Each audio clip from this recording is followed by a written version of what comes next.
it's Miss Redican here. We're learning about, right, the chemicals and they combine. We've learned about cations. Today we're going to answer that question in a different way. What happens when elements combine? So let's take a look at two different elements. Over here, I have iron. Fe is iron.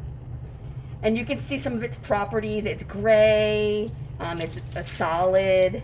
And one of the things that hopefully you can see here is it's magnetic. And I don't want to mess up my measurements, but you definitely can see that it reacted to the magnet. This is sulfur.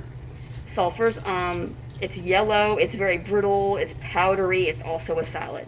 So you can see they have very distinct properties. Now we're going to mix the two. So I'm just going to physically mix them up and make a nice little mixture.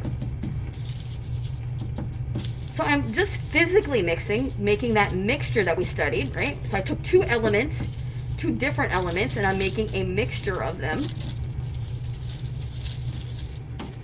And we'll see how that looks. You can still see some of the yellow bits and the gray bits. You can see that they're keeping their properties for the most part. Let's see about the magnet. All right, it's definitely still magnetic. So once I've mixed the two, they still keep their original properties. You can still see the yellow bits, the gray bits, and that magnetic property is still there. What we're going to try to do now is to make them not just mix, but chemically bond, chemically react. So I'm going to make a little pile here. And we'll see if this works. I'm going to save some. And maybe a little more. I'll do half. Okay. And to get them to bond, I'm going to add some energy. So I'm going to heat this up. Try to get this real hot. And I'm going to touch it there, and we will see if it's enough heat to get it to bond and chemically react. See if I can mush them together.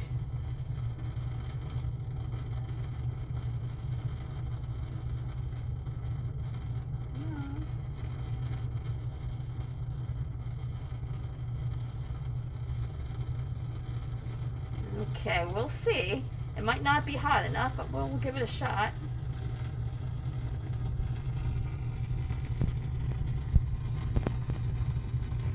Now I can try adding more and making it hotter. Or we can try just heating it in the flame. There we go.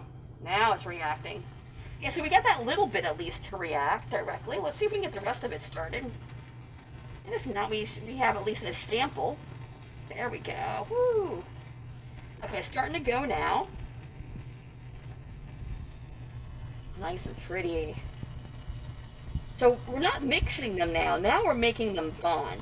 The iron and sulfur are coming together. And one thing I want you to take away is that when elements react, they lose their original properties. So for the most part, the parts that reacted, like you can see the sample here, right? You don't really see all that yellow part anymore. It's kind of gone. And let's see. Yeah, it's not reacting to the magnet at all. It's lost its properties. Right? It was magnetic, now it's not. Right? It's not dancing around. So again, when you mix elements, just mix them physically, they keep their properties. When you bond elements, a new structure is formed, and that new structure has different properties. And you can see it's not really reacting, right, in that same way to the magnet. Okay. When elements combine, new properties are made because of a new structure. That's all.